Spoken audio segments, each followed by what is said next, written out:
We made this.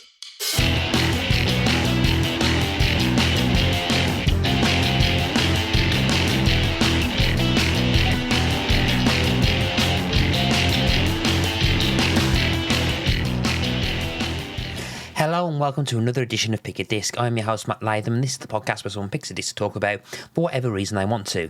Today I'm proud to bring on Ashley Thomas from the We Are Starfleet podcast and podcast 616 on the We Made This Podcast Network, and she's here to talk about Haim's Women in Music Part 3.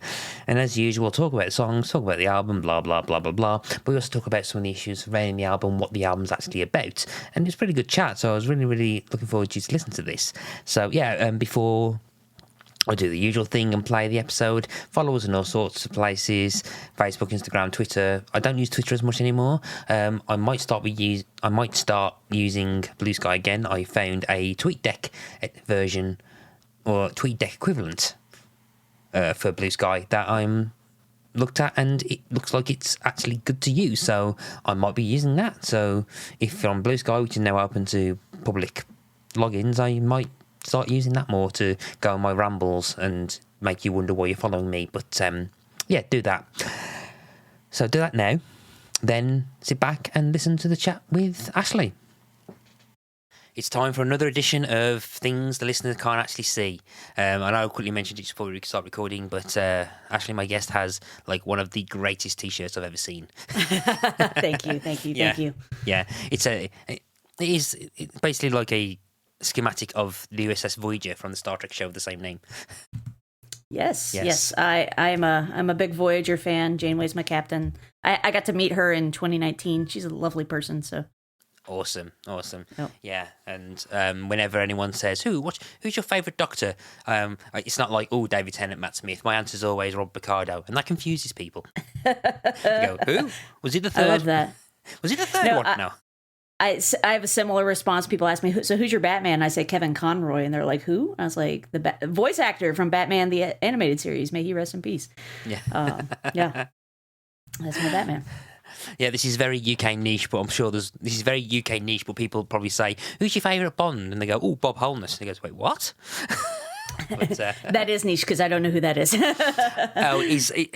was a game show host many years ago. He hosted Blockbusters, kind of like very well known along the university, college age kids. So gotcha. Yeah, but fun. Yeah, but we're not here to talk about TV. This is not Pick a TV show. And as much as I've tried to think about whether that would actually work as a spin-off of this, the prep work for that would be immense.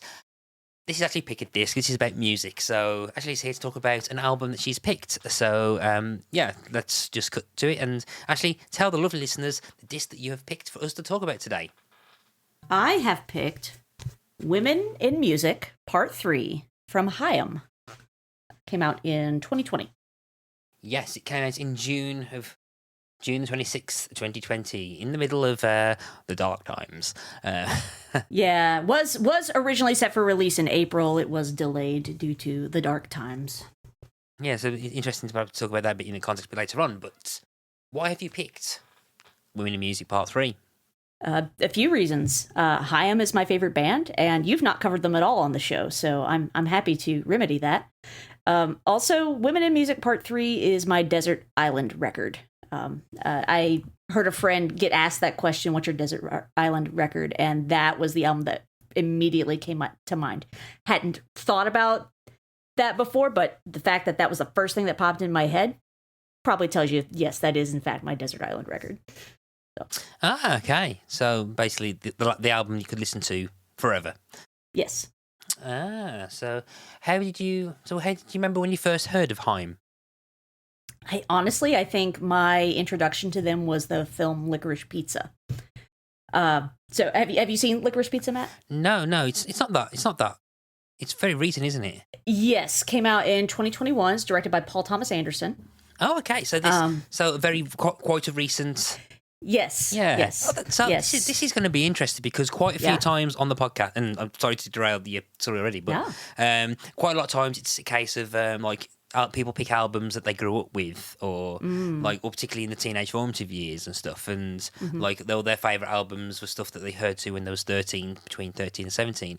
So I'm going to be very interested to picking through why this is your new favorite after all. Yeah.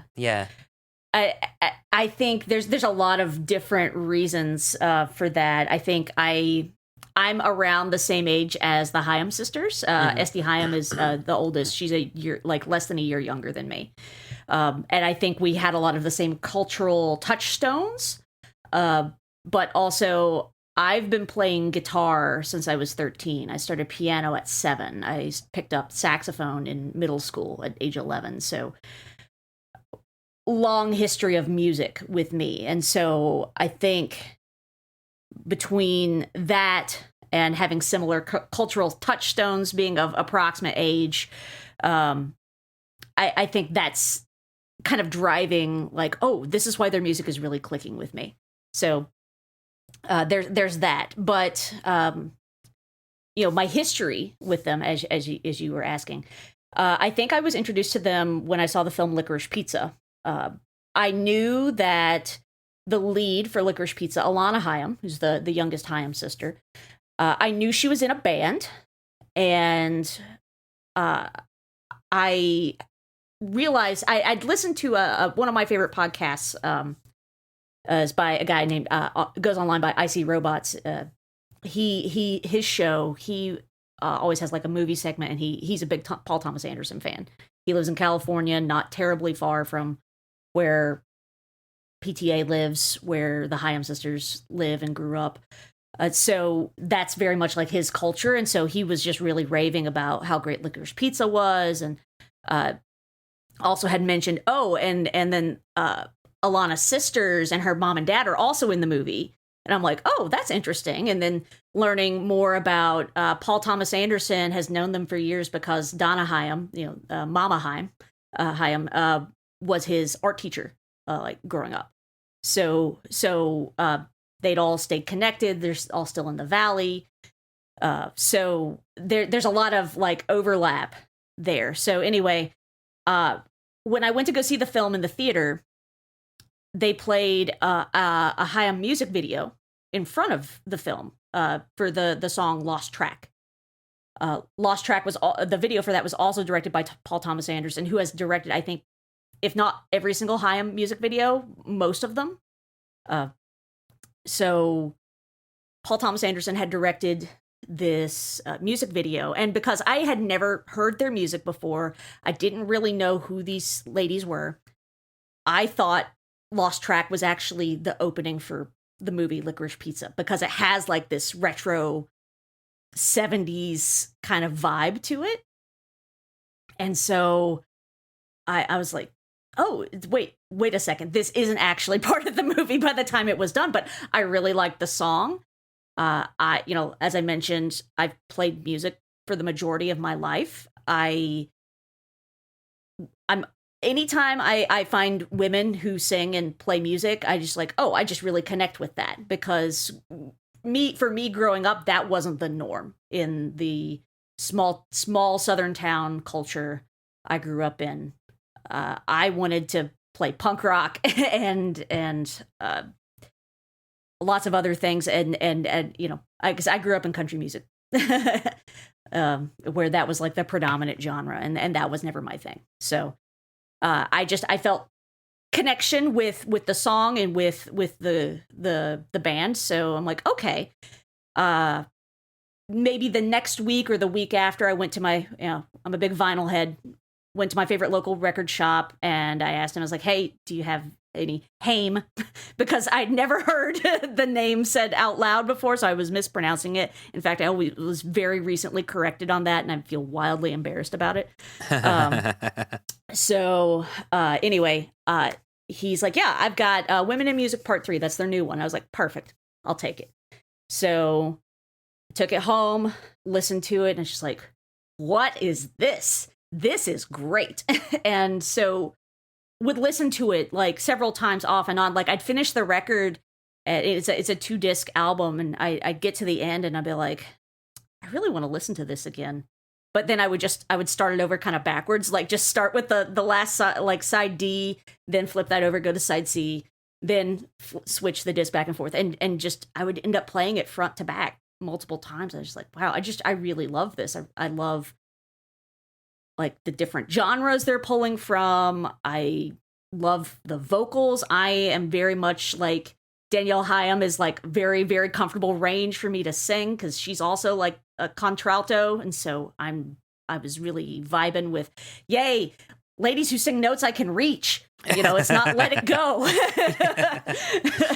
So I was just really connecting with their music on a lot of different levels. Also, when I was in middle school, my favorite band was Hanson. That was literally how I learned how to play the guitar. It was a Hanson piano book that happened to have guitar chords in it. And so that was how I learned. So it bands of three family members. Three brothers being my favorite band to now three sisters. And they both have similar like kind of like 60s, 70s rock infused, like that informs their music kind of well. So anyway, cultural touchstones, again, all feeding into why I love this band so much. So I'm sorry, I feel like that was a much longer answer than you actually needed. No, not at all. I've been quite through that. So yeah. I'm assuming that this isn't nestled in between. So this is also next to your Bee Gees.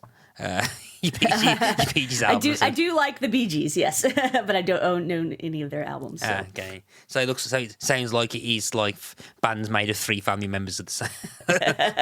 Yeah. I like Heart a lot. Yeah. Well, yeah. I could probably list like loads of them. But Oasis, no. But Oasis, no. But I do like Oasis. Yeah. Well, the first two Oasis albums, I think. But anyway, yeah. So was this kind of quite a departure from the music you was listening to then? I mean, because you said you was more of a country fan when you were slightly younger, or. To be clear, I grew up in country music. Okay. I'm from outside of Knoxville, Tennessee, which is about 3 hours east of Nashville. So country is very much like country music is very much in the culture, but it was never my scene.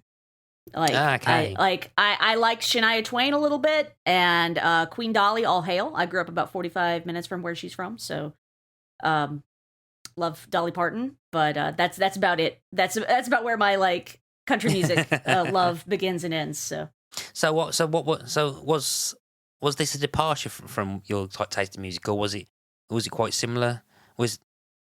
I wouldn't say it was necessarily a departure. I listen to a lot of music. As I've mentioned, music's always been like a big part of my growing up. When I'm not writing or podcasting, I actually work as a trivia host and a DJ. So I enjoy listening to a little bit of everything. But what I really love are, because I'm such a movie nerd, I love movie soundtracks and I love movie scores.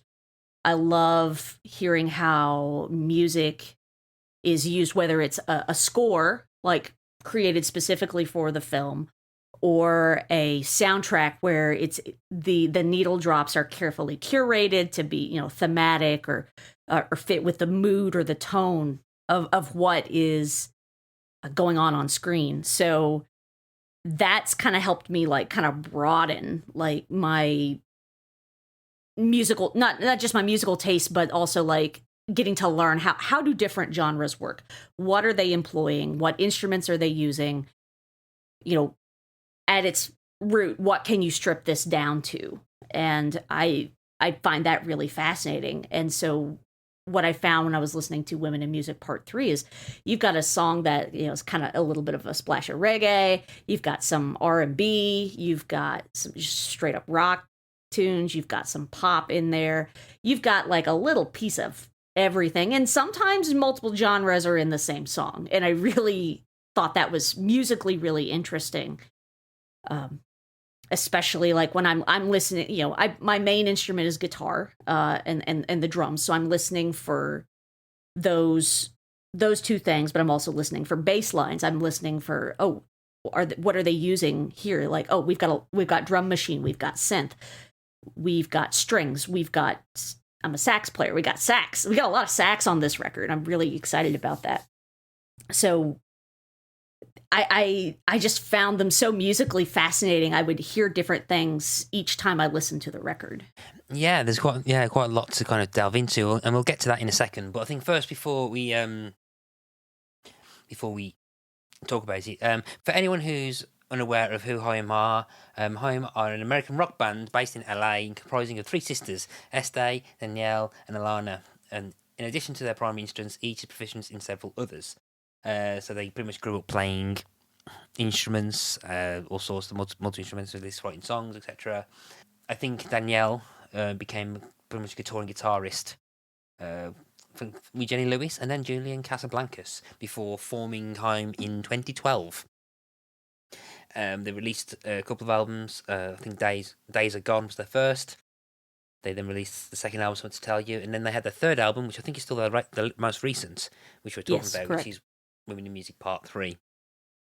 So yeah, become quite popular band in a very, very short amount of time and stuff. I never really listened to them, but that changed. I think I'm familiar with the song "Want You Back," but that's mainly because of the video, and I think it was because there was a bunch of memes that was going around liking it to. Are you familiar with the Verve's "Bittersweet Symphony"? Yes. Yeah. Do you know the music video? Yes, I do. Yeah. Yeah, which Richard Ashcroft walking down a road and stuff and just bumping into people. Yeah, it's pretty much memes of the sisters walking, but someone's soundtracked Bittersweet Symphony over it and kind of thing. I was like, and I remember watching the video and stuff, and I was like, yeah, it's an okay song, and I think that's the only song that's really kind of stuck with me because of that video and stuff. But I never really gave him much of a second thought since then. So yeah, I've just been aware of their existence and never really listened to any of them. Again, I haven't watched Licorice Pizza either. My only thing was like basically a bunch of think pieces, just writing about it and stuff. And I think a few times in the We Made This Discord, there's been conversations about the film as well. So yeah, but that's it. That's my history with Haim. So yeah, Women in Music Part 3 delayed because of COVID-19, so they couldn't really tour it. So they kind of postponed it, but then. Again, it's pretty much going to get postponed. They had to release it, else if you kept postponing it, they'll just never release it at that time. Yeah, so it's. I mean, so you probably answer better than me. So how much? I mean, because I've not listened to the first two albums. There are people saying that this is like the more kind of darker album.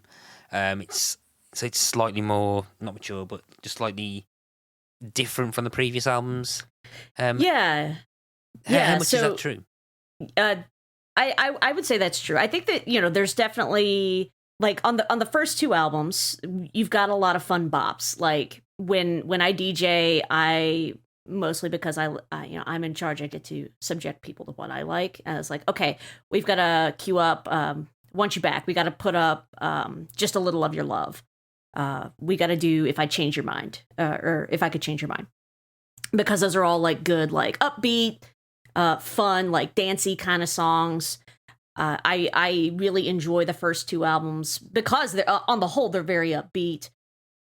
There on the first album is which song they do live almost, and I think they've consistently played it live. It's called My Song 5, which is very dark and edgy. Honestly, kind of reminds me a little bit of like some Alanis Morissette, Jagged Little Pill era. Really love that.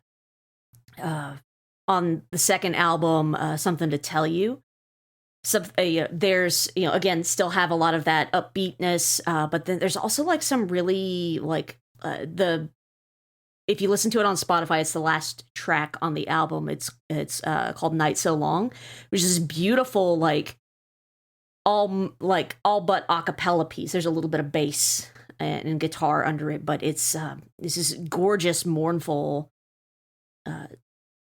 song where you just really get to focus on their voices, and it's beautiful and haunting. What I like about Women in Music Part 3, and and I can dig into more of this later. Women in Music Part 3, it spoke to me on a lot of different levels. I felt like it gave voice to my anger. That I tend to be a pretty positive person. I try to be upbeat. But I also like one of the reasons I've always gravitated to the Hulk and She-Hulk in Marvel is because I'm always angry. And I listening to Women in Music Part 3, like, I felt like I was heard.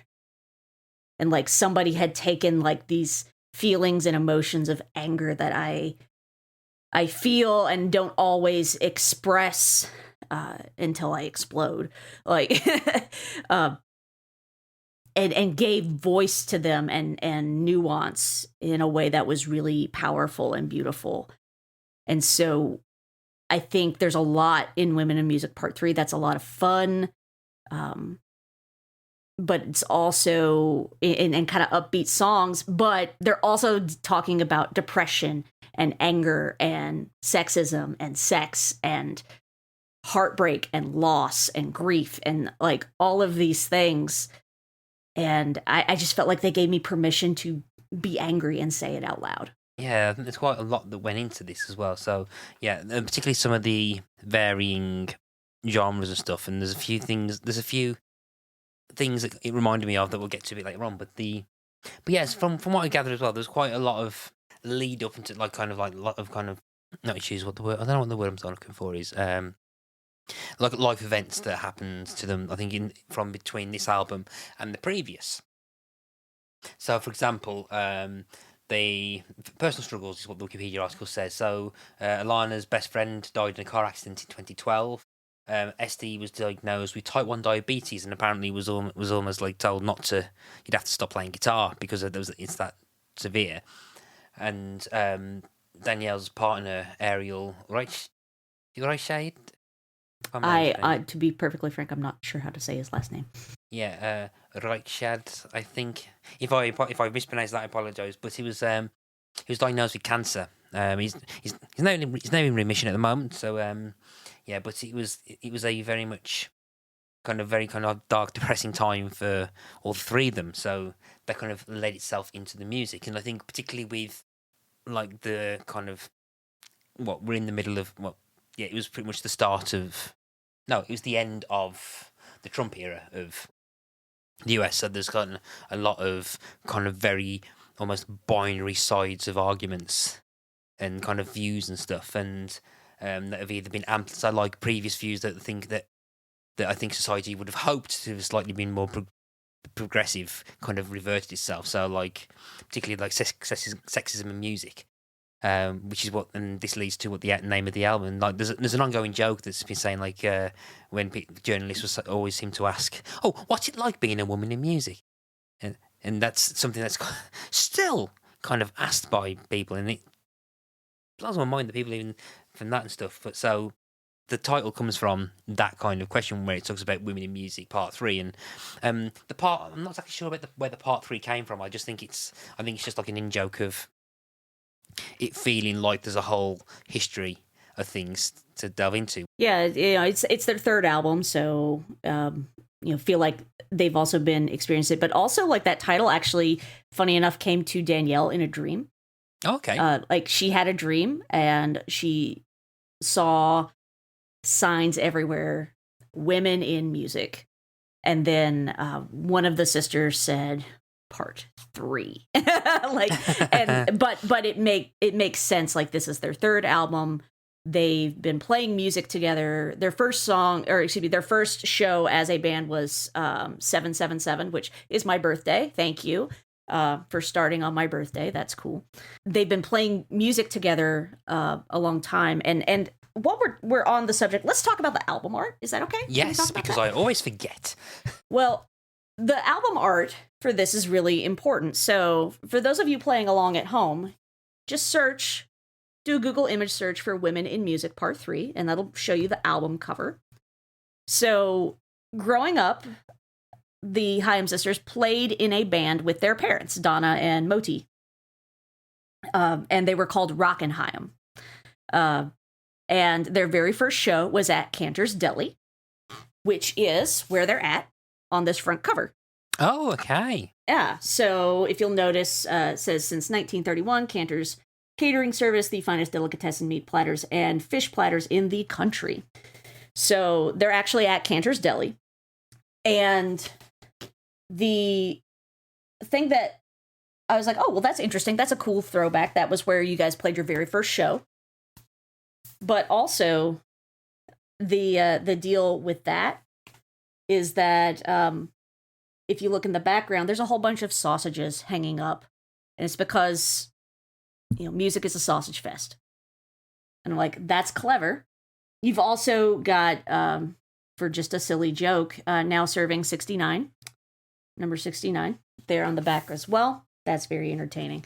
So yeah, anyway, that is why they had it there when they played. I think when they played their first show as a band, like just as the Three Sisters, I believe they also played at Cantor's Deli.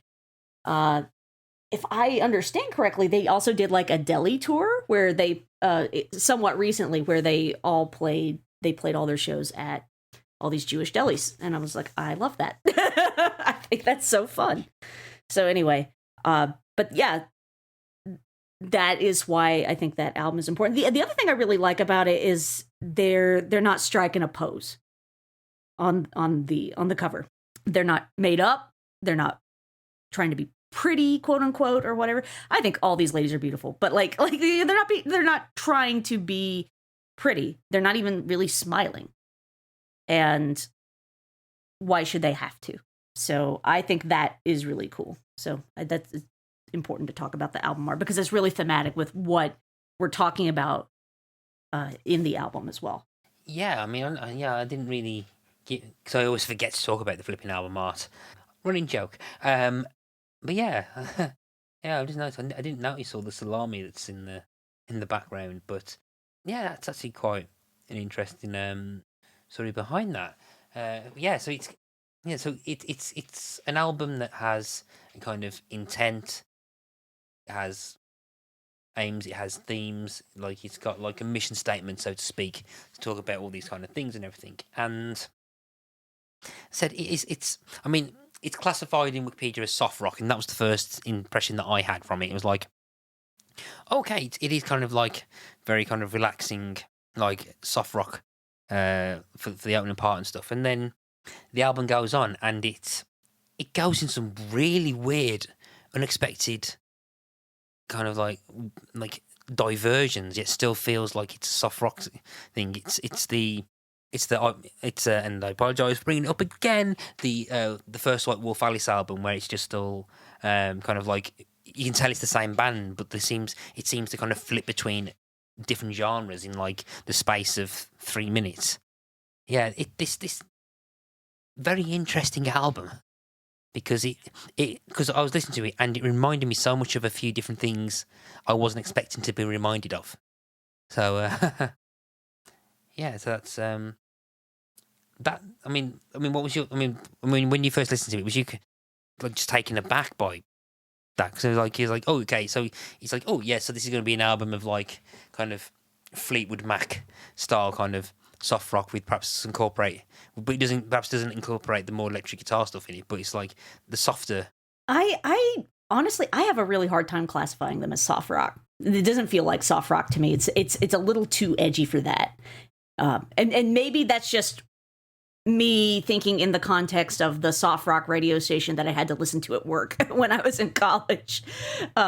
It feels a little more edgy to me than that. And honestly, like, because I was so taken with the one song Lost Track, and then also I really enjoyed Alana Haim's performance in Licorice Pizza, I didn't really know what to expect when I picked up this album. Other than, oh, cool, it's three sisters that play rock music. I'm down. I want to, because that was, honest to God, that is all I ever wanted. When I started playing guitar, I had a lot of guy friends that played guitar and drums and bass, and I loved playing with them, don't get me wrong, and it was always fun. But I was always the only girl. Like, and I found, frankly, like 99% of my interests make me the only girl in the room, like most of the time. I should be used to it by now, but what I really, really wanted was I wanted other women to play with, because I just thought that's different and that's cool. And I can't be the only girl out here that plays guitar that doesn't sing country music. Like, where are my people at? Where are my ladies at? and that's what I found. And so for me, it didn't matter. Like I wasn't totally anticipating one genre over another.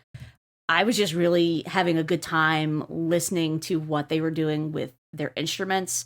I wasn't even thinking about it in context of genre. I was just appreciating what was recorded. So for me, I don't care. Like, I guess people want to call it soft rock, and I suppose that's fine. But to me, it feels like it's got a little more of an edge because there's a little more raw emotion under the surface, and that to me doesn't feel quite like soft rock. Okay, so no, let's move on to the songs then. So, where do you want to begin? Oh gosh. I'm very much like an album listener. I like to listen front to back. Yeah, so why don't we hit the singles, and then I'll talk. I'd love to talk a little bit about the things that aren't the singles, because I think there's a lot in here that's really, really good. Yeah, sure. Yeah. So, if we want to go in release order, the first single off the album was Summer Girl, which is, if you are looking at the original release, what is on Spotify right now, at least in the US, is the expanded release that came out in 2021. The expanded release includes 2 bonus tracks, which is a version of Gasoline featuring Taylor Swift and a version of 3 a.m. featuring Thundercat. So, but anyway, first single is Summer Girl. On the original release, it's track 14 on the vinyl. Yeah. So, what do you want to know about Summer Girl?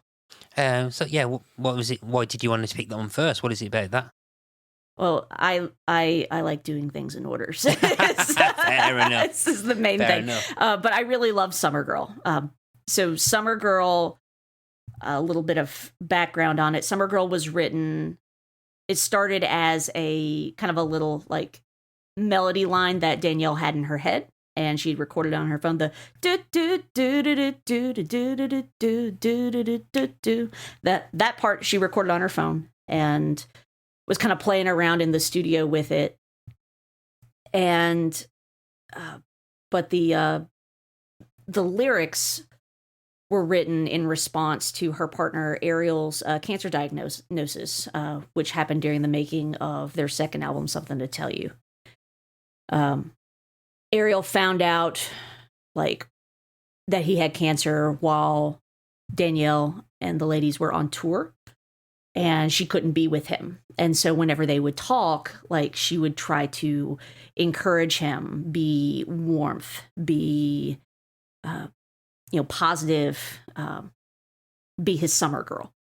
And so that's the crux of the song. That's what it's about. Is dealing with, hey, I'm walking with you, walk beside me, not behind me. I'm walking with you through this really hard thing. And I'm trying to be there for you and be positive. So I really like that. There's also a melody line that's kind of a spoof on Lou Rawls' Walk on the Wild, or excuse me, Lou Reed's Walk on the Wild Side. That got that bass slide in there. Dun, dun. That's the second episode in like the last few weeks that song. We've had a song. Oh yeah, that influences. Yeah. So in the special 5th anniversary episode where I basically talk about 10 songs, there's one of the songs, bizarrely, an Anton Deck song, basically has a very, very strong almost interpolation of the bass line throughout the whole of that song. So it's kind of weird that it happened twice.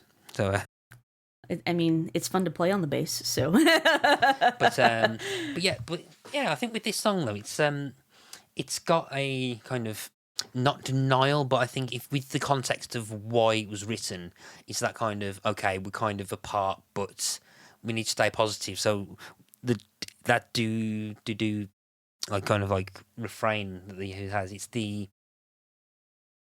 kind of like, to me, it's the kind of humming really loudly to try and drown out either thoughts or thoughts or trying to kind of block something so that you can process it another time. And I had that feeling when I was listening to this song that it's that kind of, yeah, something serious has happened and I want to support, but we're in a holding pattern and we can't really do that, so we need to kind of almost like find a way to repress. And it feels quite dark to say this, but they're kind of trying to suppress like dealing with something through positivity. And yeah, so that's because I got that when I was listening to this. It's that kind of like almost humming to try and drown something out. So that might not be the case for it, but I do feel that. I read it totally differently. Like, Okay. I read it as yeah, you've got this scary diagnosis and that's really hard. And I understand that, where you're sitting, like, there's a line in the song, "The tears behind your dark sunglasses." Like, but I think like that last line in the verse, like, walk beside me, not behind me. Feel my unconditional love. Like, hey, I'm gonna walk with you through this no matter what. And yeah, it sucks. Like there's no denying that it sucks and that this is hard. But we're gonna walk through it together. I that's how I read it. Yeah, I can see that as well. Yeah, I can say I can see it your way too. So the last kind of lines that they sing that goes over to the following refrain is, "I can see the angels coming down like a wave that's crashing on the ground." For me, that's the kind of the inevitable realization of what's happened, or when the repression of stuff catches up and like says, "Okay, we're together again, or we're getting closer together again. We can start dealing with this kind of like news that we've just had." I think that's what that kind of last line comes in. So I can see the angels coming down, which is basically, like I say, we're approaching LA again, the city of angels, and a wave crashing on the ground is going to be us having to deal with the cancer that comes in through. But yeah, but I think it's something that's cropped up for several episodes in how you can read different readings into songs, into that. And yeah, I mean it's a kind of deceptively dark track, so it's got that kind of like upbeat, kind of like drifty kind of summer soundtrack to it, whereas like then when you sit down and listen to the lyrics, it's like so I can kind of see why that it was released as a single, but it's sort of strange. Yeah, well, so they had written the song, they had finished it, because they were still working on the album when it was released, and they're like, do we want to release it now? Do we want to shoot a video now? Because it's summer. Why not release a song called Summer Girl and put it out there, get people talking? It had been like 2 years since Something to Tell You came out on 7/7/17. Also my birthday. Thank you. So, it had been a couple years since they'd had like a new song, and they're like, hey, let's just push it out. And so they did. Paul Thomas Anderson shot the video for that. And a lot of Haim videos, they're just walking around LA. That's what they do. They walk around LA. And so it was summertime. They shot the video, and there you go. That was the first single off the album, almost just shy of a year of the album's actual release. So that was pretty fun. Yeah. Okay. So if we move on to, I'm assuming the next single, if you want. Next single would be Now I'm In It, which was released on October 30th, 2019. Now I'm In It, if you're looking at the original release of the vinyl album, it is track number 15. You have the video version on there, which is slightly longer than the one that's on Spotify.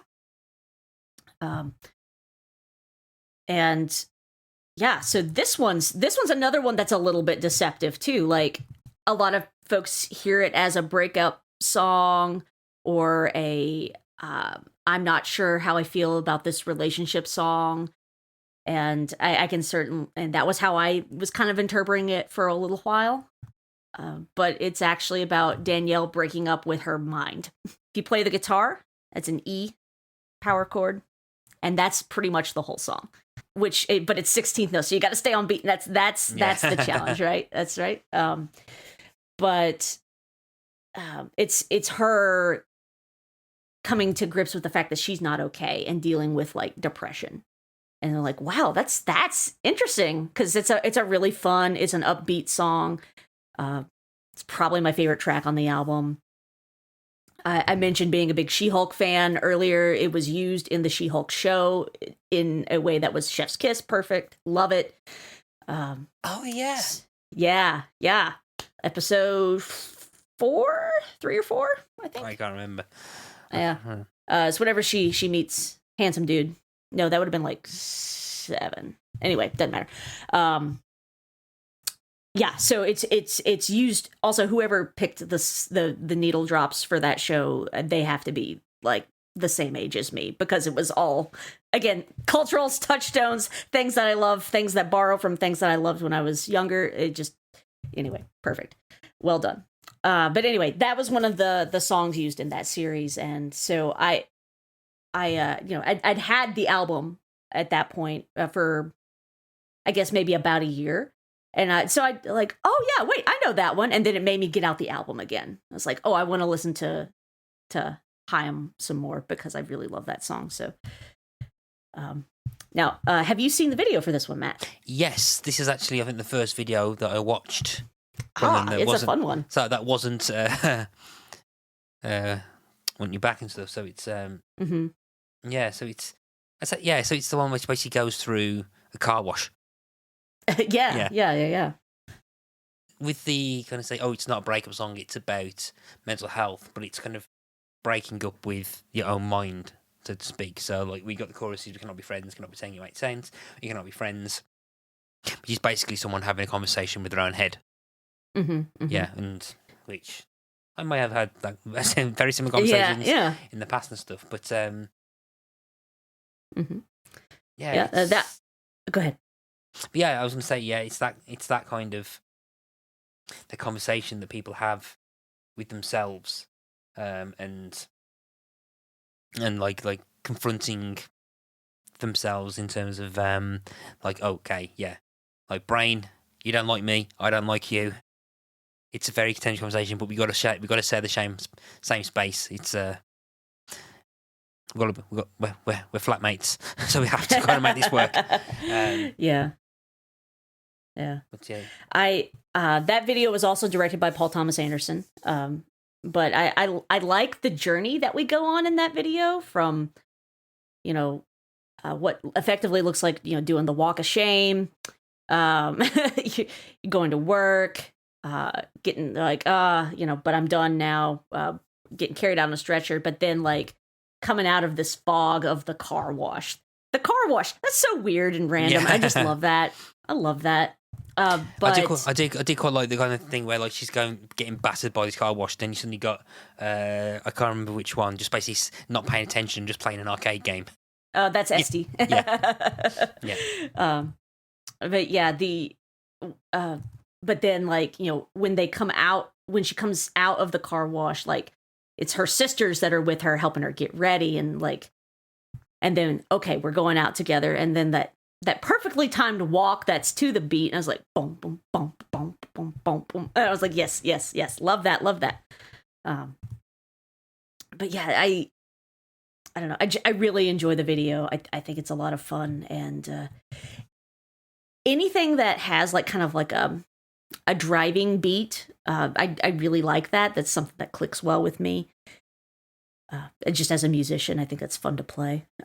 But Danielle's vocals, like, and the way Haim like style, their musical delivery, like they're, it's almost like machine gun kind of precision, or it's very percussive, and they all play the drums, so I mean that makes sense. So I really love that about the song. So it just clicks for me on a lot of different levels. Mm-hmm. So where do you want to move on to next? Well, next single that came out was Hallelujah, released in November 18th, 2019. So just like 2.5 weeks after Now a Minute. So Hallelujah is the first time they've ever written like a sisterhood song. Each sister wrote a verse, and they, from what I can tell in interviews, is they all felt pretty raw after writing each of their verses. But each one was very, very personal to them. Danielle describes her sisters, I met two angels, but they were in disguise, and talking about how she can share her heart with them, and they'll listen and they'll understand, and how powerful that is for her. Esty writes about their unity and like, you know, how in sync they are, and how she can't imagine, like, and she said this in interviews. There's a really great interview with her where she does office hours at UCLA. You get to hear her talk for an hour. She's a alum of UCLA, but talking about music and the music industry, and she got pretty teary, like talking about it. She's like, I love so much that I get to work with women like Danielle and Alana, but they're my sisters too. And it's just like, and how powerful that was for her. And then Alana's verse is about her friend Sammy Kane Kraft, who died tragically in a car accident in 2012, which is why if you see pictures of Alana's guitars live, her playing live, she's taped SKK on her guitars, and that's for her friend Sammy. But specifically, that was kind of unprocessed grief for her. She said in interviews, like, I don't know, like, how I'm able to even perform that one live, because I was so emotional, like trying to record it in the studio. Like, we had to do a whole bunch of different takes because I just couldn't stop crying. And I'm like, I get that. I feel all of that. So this one is probably maybe one of the most personal songs on the record, but it's specifically about their sisterhood and processing grief, but also finding joy through that grief and that pain. Yeah, it's one of those songs that it's come up several times where, like, you have a certain point where it would feel where if a song was covered by another artist, it wouldn't work because it feels so personable, and the lyrics are so kind of like insular and like openly about something personal to the artist. And that last verse is like very much like key to that. But then again, and then the other verses are about the fact that they're three sisters that are in a band together, but like, and let's be on, and this friendship and lifetime bond that they have through that. And then it's like then it goes into like the extension of what friendship and family is with Alana's verse, in that it extends it's not just insular with the three of them. They've got like relations beyond that, and how powerful that is if or the one day that ends. And it's quite a powerful, like, kind of powerful message, more or less. Yeah. The their first album, Days Are Gone, actually is dedicated to the memory of Sammy Kane Kraft, who they list as the fourth Haim sister. And I'm like, yeah, that's and here we finally have Alana really processing that in that song. I do find it quite interesting so far that the singles are all kind of in the version of the expanded edition that I've got, that I had to listen to. Mm-hmm. They are pretty much the last three songs. They're down as bonus tracks. They're not actually part of the main album, which I think is really weird. Yeah, it's unusual. Well, if you want to move to the next song, the next song is track number 2 on the album. It's The Steps. Yeah. That was The Steps was released in March 3rd, 2020, so right before the Western world shut down. The Steps it was nominated for Best Rock Performance for the Grammys in 2021, which was great. They also got to perform that song live at the Grammys, and now, albeit that was a COVID Grammy, so there was no one in the audience. There's only the hosts and people who were doing performances there with them. And so it's not on YouTube. You have to go to the Grammys Vimeo account to find it. But the performance for that is really cool. And when you see them perform this live, Danielle is on the drums. Danielle played the drums on all the songs on the record in the studio, and also lead guitar and all of that. So, because she just plays everything. They all play everything. It's great. But Danielle's playing drums in that performance. Este's on bass, of course, and then Alana's playing I watched a gear video because, again, I'm super dorky about this kind of thing, and I have ADHD. I don't know how not to deep dive. It's my hyperfocus is my main ADHD symptom. And so I watched a gear video, and she's playing a 1960s silver tone guitar, and so that's why it's got that kind of vintage kind of sound, because she's literally playing on vintage gear. And that's the guitar she used at the Grammys as well. But I love the song because I feel like people in my life, and part of it's because I have ADHD, I feel like I have been chronically misunderstood by my family growing up, because I'm the lone nerd in a family of rednecks. And just misunderstood by other people in my life. Because I don't know. I'm a lady that doesn't check a lot of stereotypical lady boxes, which, I mean, it's fine. It's who I am and I don't care.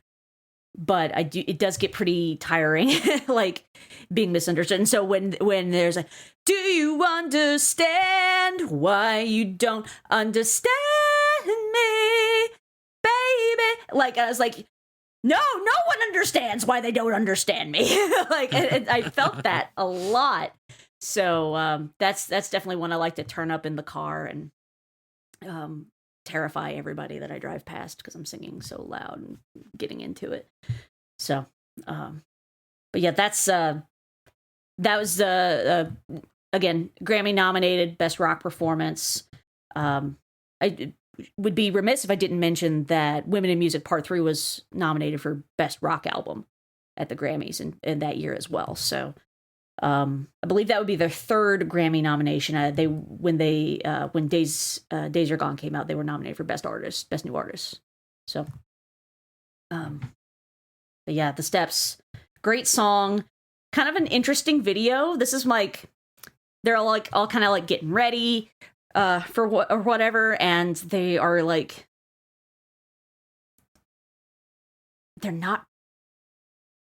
they're being weird about it. Lipsticks everywhere. Esty pulls out either a bottle of mouthwash or bourbon. We cannot tell.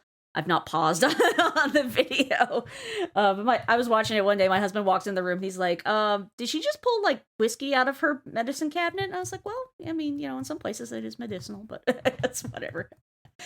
Anyway, I really love this song. It's like, it's described as like a bare bone, like kind of rock song. And there's a lot of different layers with what's happening. This is one that I really love, just to put in my headphones and listen to the different parts that are layered in with the instrumentation and stuff. And then, like, if you watch the video there at the end, Danielle playing the drums, she looks like those drums like insulted her mother, like, and she's just letting them have it. And I love that. There's just so much like raw emotion there, and that's what you see when you see them play live too. So love that. Yeah, same. Yeah, you can see that through that. What interesting now, this is like the song that's a like country pop, country rock kind of thing. So there's like a lot of slide guitar, or like slide guitar. So it sounds very kind of country influenced, and which is what. And to be fair, this is what I was expecting from the album to land. So you had the kind of soft like rock album of the first song, LA. Then you have this song, and I was fully expecting the rest of this album to be something very similar to this. So like, so as a opening to that, it's like, oh, okay, yeah, this is what I expect this album to be. So yeah, but yeah, it sideswipes you. Yeah. No, and I hadn't really thought about the guitar being country, but I can hear that now. For me, it always had more of like a 60s, 70s rock kind of sound to me. Which then leads to, I think, the next single, which is the next one on the album, actually, which is I Know Alone. I Know Alone. They get asked about that one a lot, especially shortly after it was like, so did y'all know the pandemic was coming? And they're like, yeah, we're psychics. Yeah. But no, I Know Alone is the accidental theme of the pandemic. And you can tell, like, how they shot the video was really interesting. They're all socially distanced. They're on like a basketball court, and they're just dancing, which is really fun. I forget the name of the gal that choreographed the dance for that, but she's helped them with choreography in some of their other videos as well, if I remember correctly. But if you watch them play live, you get to the end of I Know Alone, and they actually step away from the instruments and they do the dance, and it's pretty great. So goal is to go ahead. Yeah, I couldn't didn't see the video for this. I think the video's actually offline at the moment. Oh, okay. It's not offline in the States, so too bad. It's fun, but it's just it's a very simple, like, one shot video, which is pretty cool. But this is the interesting thing that, this is not the first time I'll bring this up about this album. This song, very different to the previous one. This is almost like noughties UK garage. Like that drum beat, I think it's a drum machine. It sounds yeah. I forget the name. Learned this in the Gear video I watched too. If you want, I'll send you the link. You can throw it in show notes. They use a vintage drum machine. It's whatever drum machine that Prince used. Okay. Yeah. But yeah, they use drum machine a lot in their songs, but also will do, like, regular drums on there as well. So all of that's pretty fun and different. I enjoy that. Yeah, but the vocal harmonies and the kind of like accompanying music and stuff, it sounds like it was on like Kiss FM in the UK in 2000, in the year 2000, or which was like when UK garage was like the big thing for like about 6 to 8 months. I still miss it, actually. But interestingly enough, like being psychic again, I'm pretty sure like that kind of sound is coming back into kind of UK pop. Like in like, for not mainstream pop, but like kind of cult pop, incorporating elements of that kind of UK garage sound back into it. So that kind of drum machine, kind of fast break beats, like you're suddenly expecting to hear like someone really just sort of going, "You're listening to 105 FM. This that's a big brick streets, blah blah blah." Like you're listening to the Streets, kind of that kind of like distorted like DJ on pirate radio, more or less. That was So that was like the first time I was like, okay, I wasn't expecting that. It's like, okay, you gone from like a kind of soft like instruments with like very clean guitar sounds on it, and then you go to basically Sweet Female Attitude if they carried on for 20 years. But so I was quite surprised of that. And I think the last single was Don't Wanna, which was, I think, track 7 on the version I've got. Let's see. Yes, Don't Wanna. Don't Wanna, I think, might be one of my favorite songs that musically with what they do on the album. And there's a cool video they did with Amazon Music where they talked about how they build and things like that. But what I love about I Don't Wanna, besides it's pretty easy to play on guitar and it's comfortable for me to sing, all of those are pluses in my book. Your mileage may vary there, but I really love how the song builds. Like it's very simple. It starts with like drum machine and acoustic guitar, and you've got like a little like electric riff going on in the back.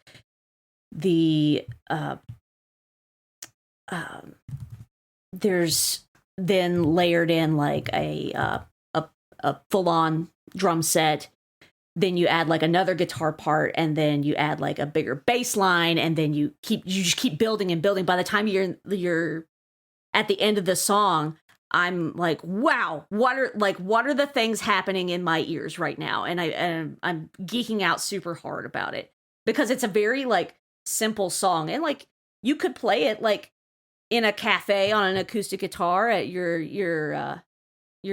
3-song set that you're doing on open mic night. You could absolutely play it then. But with a full band, like all the different things that they're incorporating within that are really fun. Really, really fun. If I remember right. No, sorry. No, I was thinking there was a mandolin in there, but that's another song. I also play the mandolin. It's guitar upside down. Made it easy. But yeah, that's one of my favorite songs to listen to on the album, just for how it builds musically. It makes like my, musician geek, my inner musician geek, like go bananas. So yeah, I think that was quite a nice song. I think it was one of the videos that I did see, and I'm pretty sure. So I'm pretty sure this video was recorded during the start of the pandemic, because yes, it is basically them racing each other or walking, and then they start getting competitive and start running and racing, and then pretty much I think Alana at the end just drives by, just crashes up to him in the car. SD goes and gets a car. Oh, it's SD, sorry, yeah, SD. That's very fun. That's at I want to say that place is called the Forum. They also shot a video there for Jimmy Kimmel Live, which is a late night show over here in the States, where they played Gasoline. And so they had Danielle on drums, SD on bass, Alana on guitar, and then Rostrum, I hope I say this correctly, Bat Monglich. I'm so sorry, Rostrum. I feel like I've butchered your name. Rostrum is playing piano on that one as well. So I feel like the lighting looks similar, so they must have been shot either same day or within a short period of time from each other. But that was that single was released May 21, 2020. So yeah, definitely another pandemic video where it's just the three of them, and we're trying to keep our germs to ourselves. Yeah, exactly. Yeah. But yeah, so that was the singles, and I'm just looking at the time. Is there any that jump out to you that you want to talk about? I've got one that I need to mention. Why don't you go ahead and mention your one, and then, because I mean, frankly, I could talk about all of these songs. I think they're all fun and different. I need to mention about the handbrake turn that occurs halfway through this album with 3 a.m. Yeah. Because it turns into a song from the first Billy Piper album. So okay.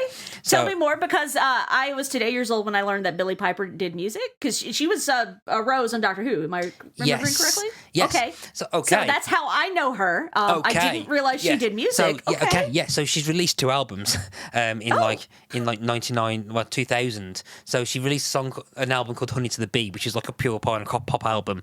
But it kind of incorporates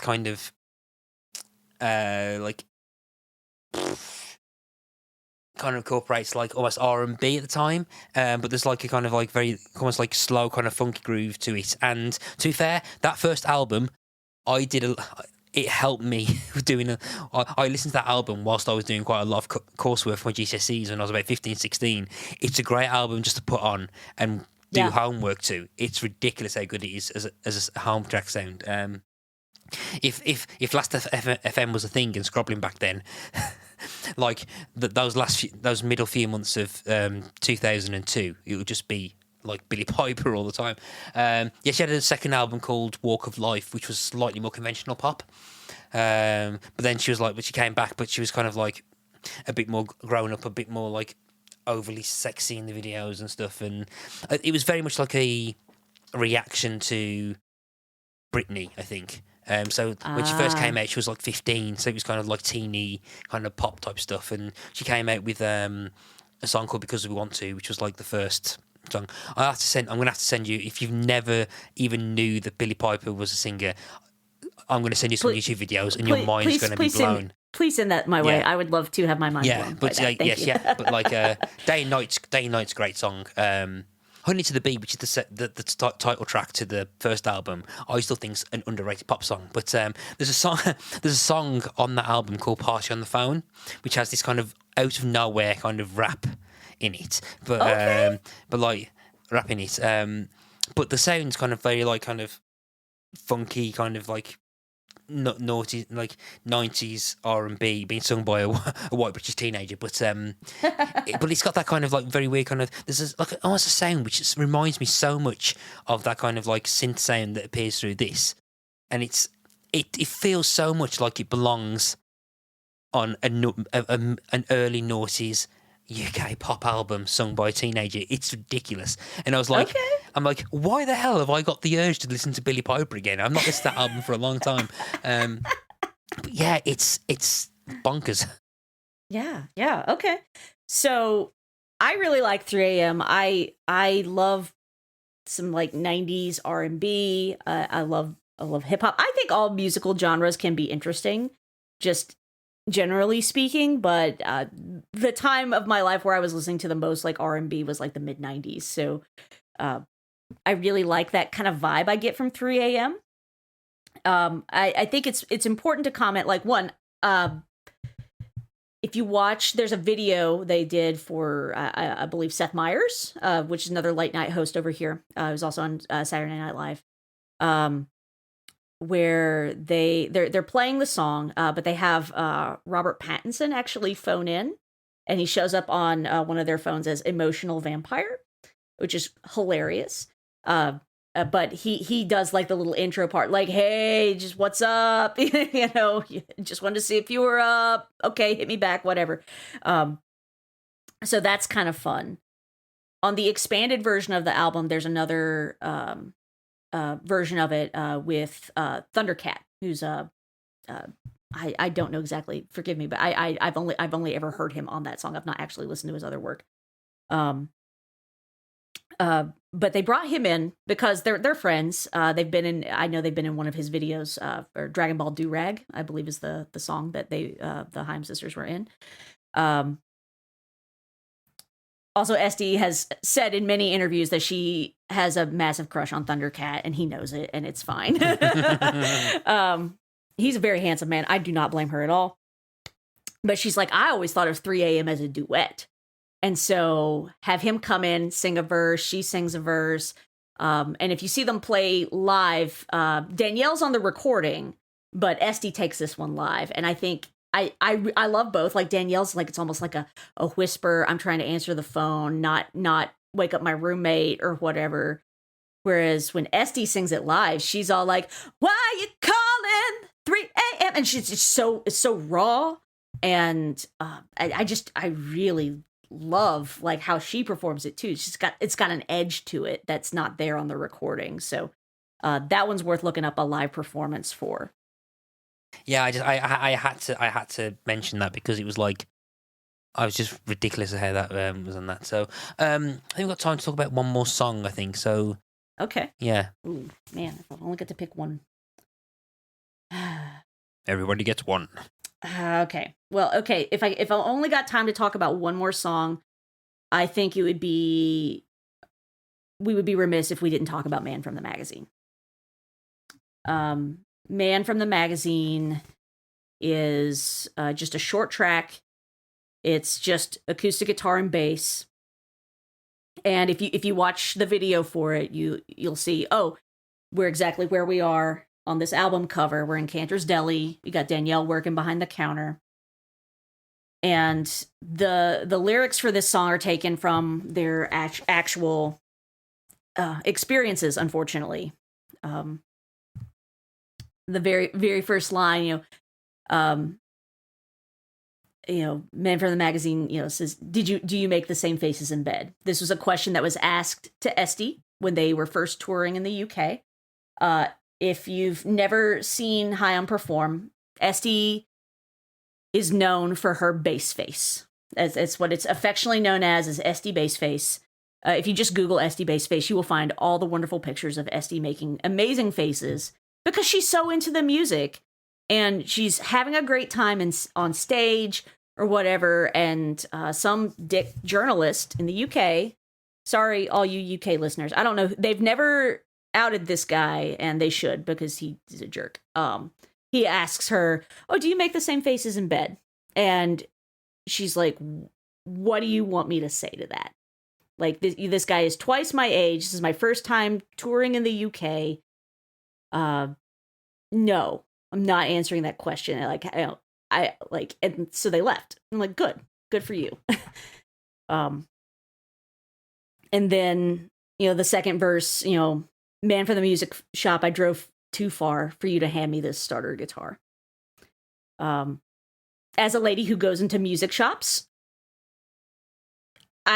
especially if I've never been to a particular shop before, I gotta be honest, I'm on edge. And it's because I don't know how I'm going to be treated when I walk in there. Like, are they going to assume that I want to play ukulele for my YouTube channel? Like, if I ask questions, are they going to mansplain to me? Like, I've played guitar since I was 13. I'm 38. So, I have to, these are things that I feel self-conscious about. Like, I feel like I have to do all of my homework before I walk in. Like, I can't just walk in and like ask questions because I'm going to be talked down to, or they're going to try to take advantage and like, sell me something I don't actually need.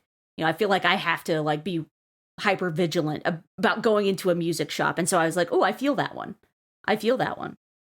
Yeah. I mean, it's not an experience I'm not going to be able to experience because of privilege it's male privilege more or less than that. But it's, I mean, say you've played guitar since you was 13.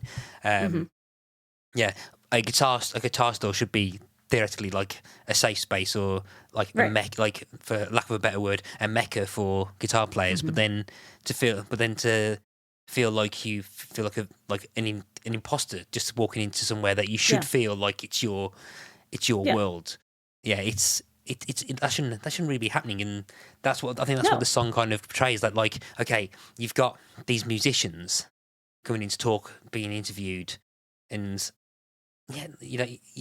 like they want to be treated with respect. You can't just talk to someone and say, "Oh, do you make those same faces in bed?" Or like, again, what's it like to be a woman in music? Like, it's like, do they make a point like when they've been described as a girl band? I was like, do you call the Strokes a boy band?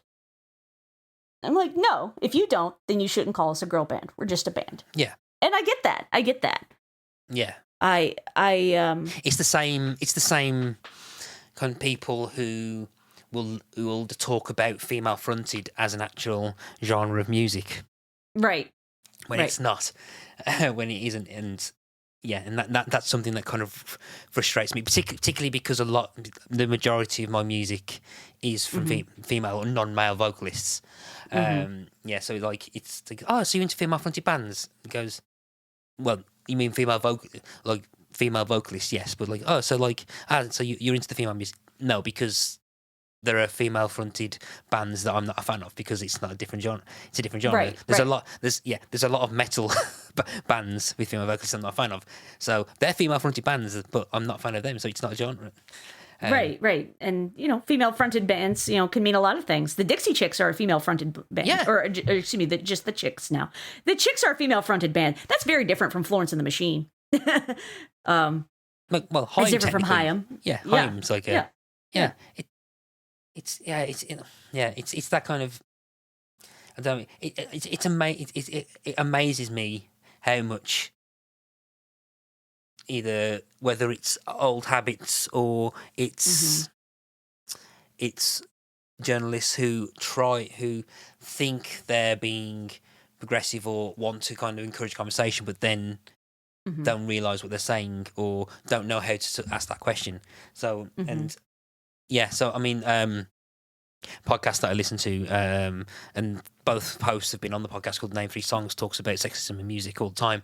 Yeah, it's a question that's still oddly asked. It's the language that's used in interviews. It's like very patronising, and it's just. I don't know. I just don't get why in 20.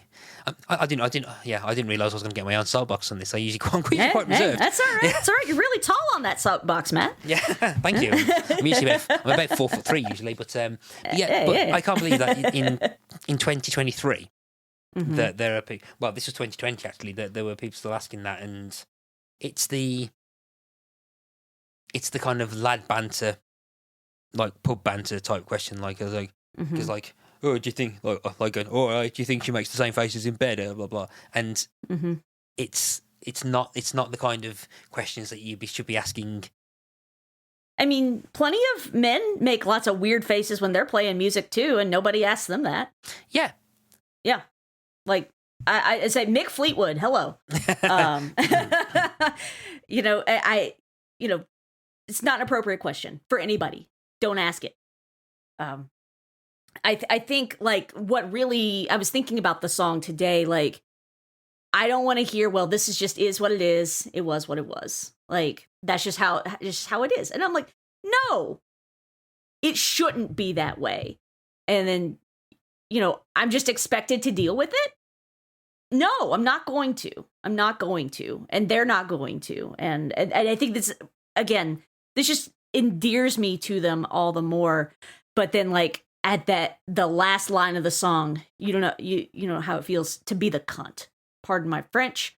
I don't know if that just earned you an explicit tag, but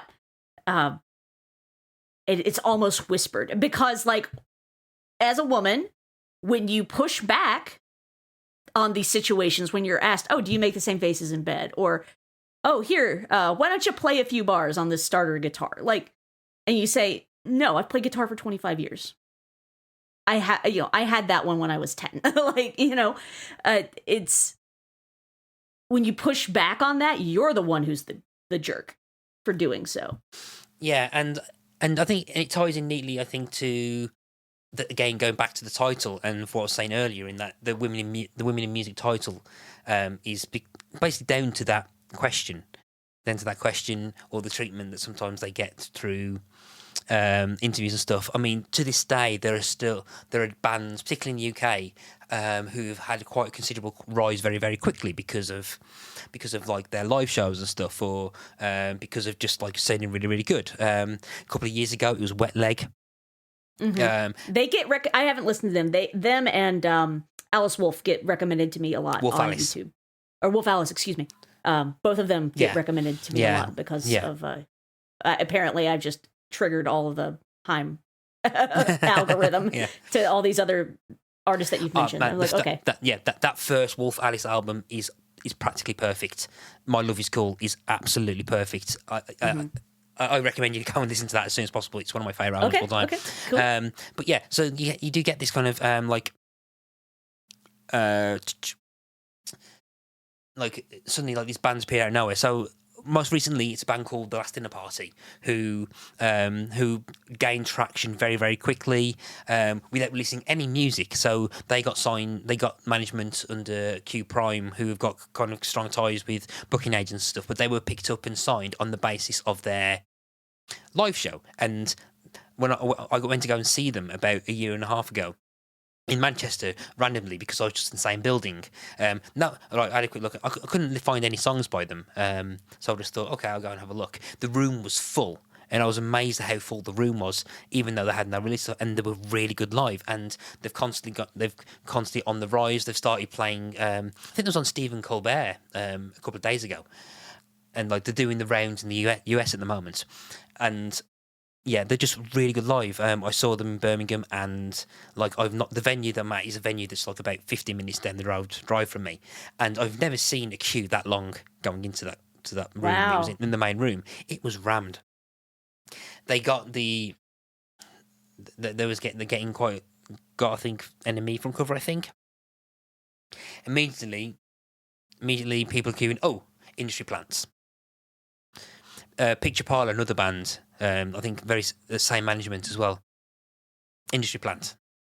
These bands were signed on the strength of their live shows, and even on Twitter they kind of defended themselves, like there was accused of being industry plants or nepo babies or something. And like I think Picture Parlour, for example, said, well, no, my parents were just like working class people, like normal job stuff, and no connections to the industry whatsoever. And we was just signed on this, and like I think the last Dinner Party Twitter account was like, yeah, we were signed on the strength of our live show, like bands used to do before the internet was, or like bands in the 60s, like bands or bands of men used to do in like the 60s and the 70s. It's like what used to happen.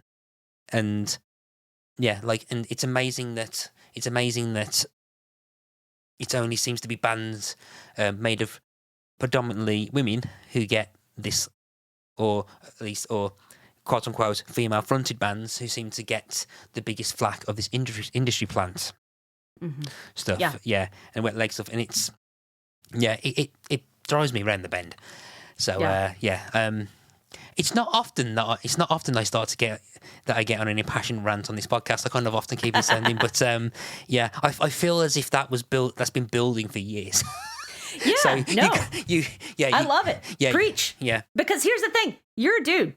People will listen to you. If I do it, I'm being bitchy. So there you go. Yeah, I'm a self-confessed idiot that knows bugger all. There are female journalists who know much more about this than me. So they can talk about this for hours with a higher degree of intelligence than I ever can. So seek them out and learn something. Anyway, okay, breathe, Matthew.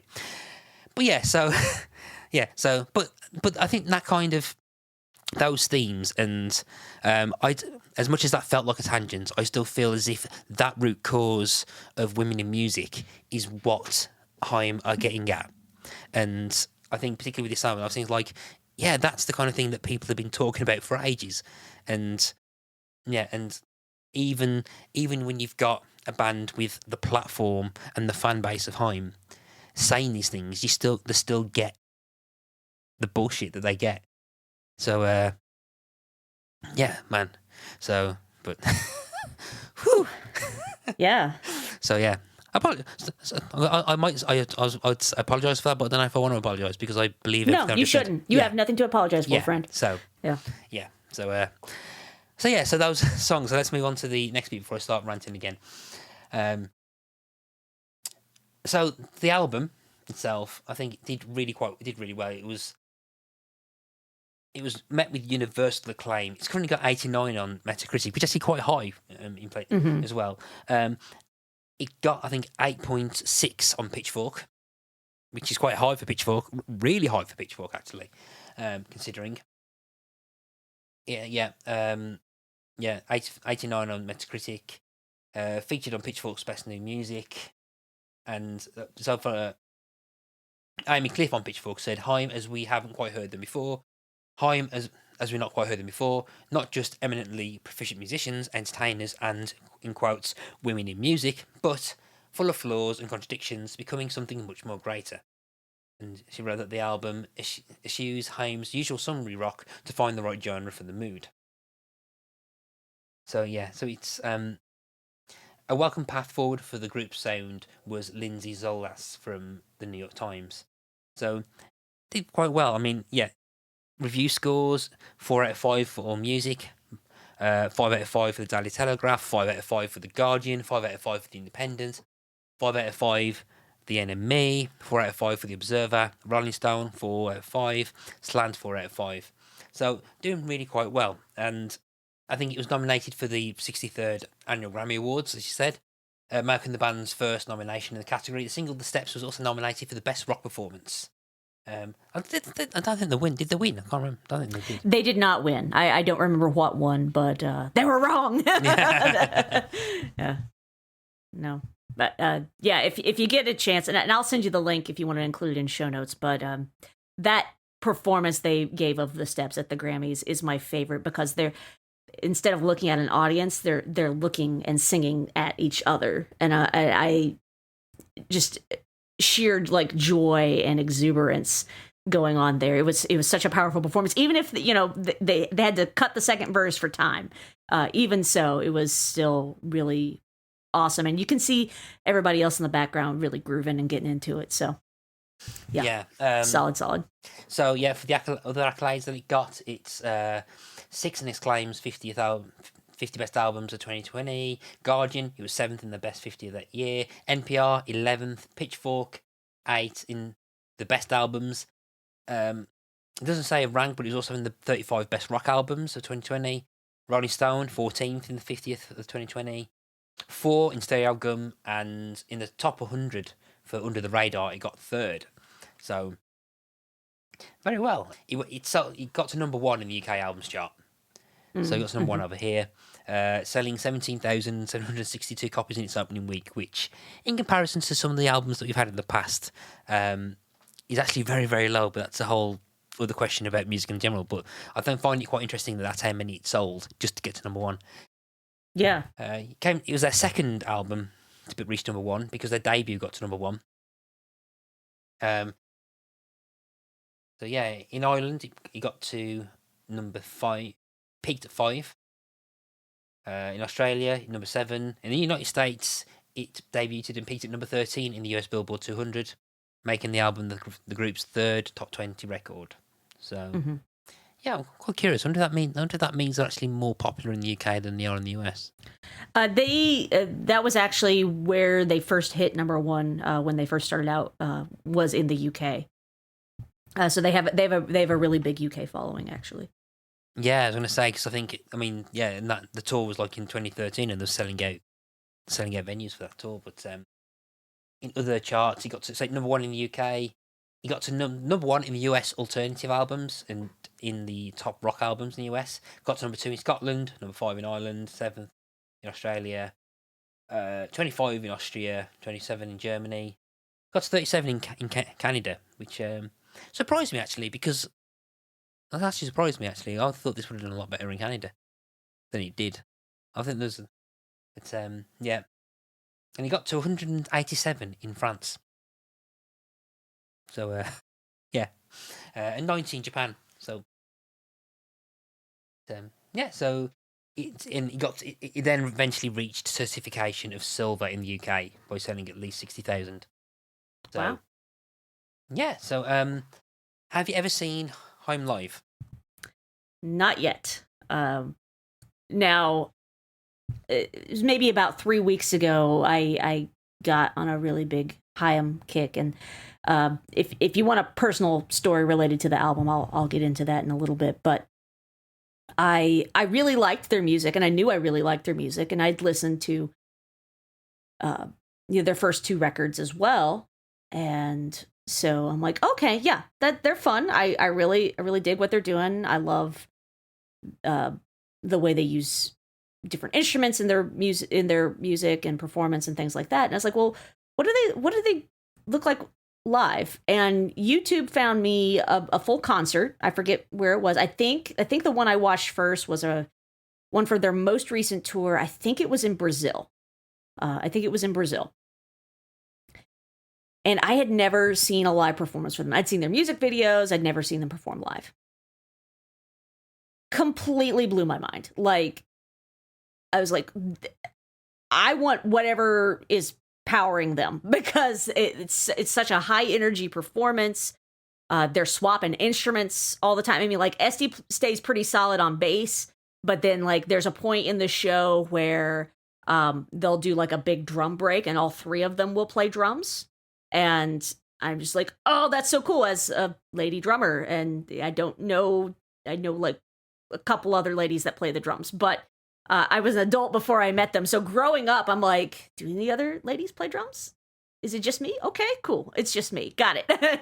And so getting to watch them play, and I'm just, it's such like, it was like, oh, high school me is still in there and still really wants to play live music with other women. And I felt like I had like wish fulfillment happening right there on my screen. And so I work from home. 6 Haim concerts later, I'm like, I have to go see these ladies live. Like, I really hope they don't charge Tay-Tay money to go see them live, because I'm going to be real broke if that's the case. But it's on my to-do list, is the short version. It's on my to-do list. They're currently working on a fourth album. Article I read that was released a few weeks ago was saying that they're anticipating like a late spring, early summer release for that one. So hopefully that means we'll get tour dates soon. I've signed up for all the emails and text alerts and things like that. So if they're coming anywhere near me or anywhere where my friends live, I'm like, hey, guess what? Throw a blanket on the couch. I'm coming. Yeah. So that's the goal for hopefully this year, if not this year, next year, whenever they tour, whenever their next tour happens. I definitely want to be there. Okay. So, if people have listened to this album and then want to venture out, which other album do you suggest they go to next? Honestly, I like Days Are Gone and Something to Tell You About the Same. They just did a 10th anniversary release in September of last year of Days Are Gone. So if you pick up there's a few different versions of it, but if you pick up the double vinyl version, there's some bonus tracks and some remixes on there, which are pretty cool to listen to. But I like them both, like, depending on which day you ask me which one I like better. But I would say start from the beginning. Go with Days Are Gone, and listen to what they did on their first album, and then go next to Something to Tell You. It's a different vibe. The first single off of that is Want You Back, which I've been working on guitar lately, and which is it's fun. It's a fun little tune.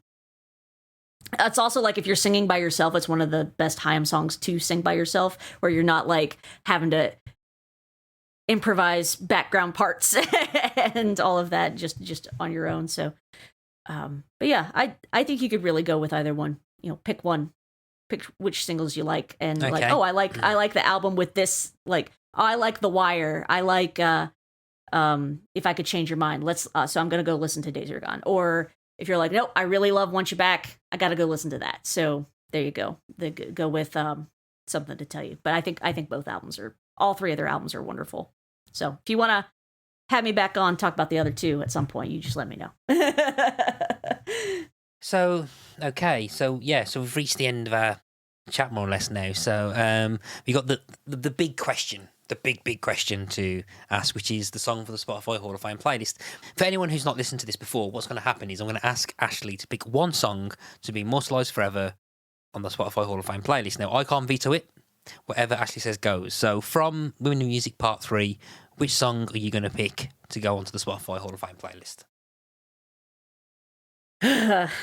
Much weeping and gnashing of teeth when it comes to this decision. But I think if I absolutely have to pick out one, I'm going to go with Now I'm In It. I'm choosing that one because you get the vocal prowess for all three of them. I really love Danielle's rapid fire, like machine gun type delivery. Talking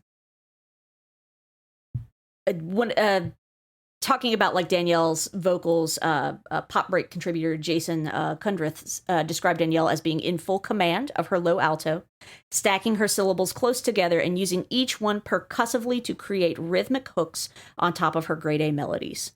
And I think that you really get a wonderful example of that in Now I'm In It. I really love how it's a upbeat song about depression. I love how the first verse gets layered under the chorus and towards the end. And then if you ever see them play it live on their most recent tour, that's the one where they break out into the massive drum solo with the three of them. So okay, Now I'm In It. Yeah, so Now I'm In It, and is now the latest track to join the playlist, which follows Coax Me by Sloan and I Like Birds by Eels. So yeah, right. And so that's kind of so as we're going into the 130s of the podcast, so yeah, so that's it. Actually, we're now at the very end of our chat. So before we go, people want to find you online and your associated podcasts, where can they find you? All right. Well, on the We Made This podcast network, I co-host 2 shows. One is our Marvel show, Podcast 616. So if you're going to look it up on your podcatcher, it is Podcast-616. Co-host that with Hugh McStay, where we talk all things Marvel, MCU, etc. At the time of recording, our Echo coverage is about to drop, so stay tuned for that. I'm also one of the co-hosts on We Are Starfleet, which covers Star Trek Discovery and Star Trek Strange New Worlds and other Trek-related topics. So that's where, if you want to hear my dulcet tones, occasionally you get to hear me sing a little bit. At least I did on the musical episode of our Strange New Worlds coverage. But on most social media platforms, I am at the Nerdy Blogger. Yes. Again, I've talked many times about the We Made This Podcast Network, and their coverage of things is always great to listen to. So yeah, it's a great community, and I've not listened. I've not listened to We Are Starfleet, admittedly, but I have listened to Podcast 616. I'm quite behind in my my Star Trek watching at the moment, but please do go and check out Ashley's stuff and the podcast as well.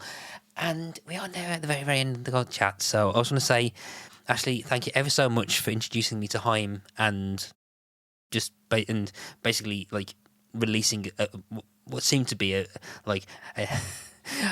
getting soapbox out for the first time in ages. Ah, dude, I love it. And if you all listening are into Haim, please at me, and because I want to geek out about the rest of this album some more. I messaged Matt earlier this week. Is like, I have 4 pages of notes. So there we go. Lots to say about these ladies. I love them. Yeah, but thank you ever so much. Thank you so much for having me, Matt. This has been really fun. Thank you. You've been listening to Pick a Disc, and I've been your host, Matthew Latham. Our theme music is Pump by Kevin MacLeod of Incompetech.com. Pick a Disc is hosted by the We Made This Podcast Network, and you can find them on www.spreaker.com/user/WeMadeThis. You can find the Pick a Disc show site on www.spreaker.com/show/pickadisc. You can find us on all the usual social media type places like Facebook, Instagram, Twitter under Pick a Disc. You can also email us on pickadisc@gmail.com. Until next time, happy listening to all those discs that you are picking. Goodbye. Do you like Star Trek?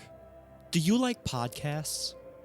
Then We Are Starfleet might just be the podcast for you. We Are Starfleet. Featuring interviews with cast members, professors in academia, and New York Times best-selling authors. We Are Starfleet. Join our crew of Trekkie hosts, Ashley Thomas, Craig McKenzie, Ian Buckley, and Mike Slamer. We Are Starfleet Stays focused on the positive, taking into consideration the spirit and ethos of the original classic Trek vision. Starfleet. You'll hear us elaborate on these deep references to established canon, making sense of the fantastic, and connecting the threads between all the series of the Trek franchise. We Are Starfleet. Subscribe today to We Are Starfleet and follow us on Twitter and Instagram at StarfleetPod.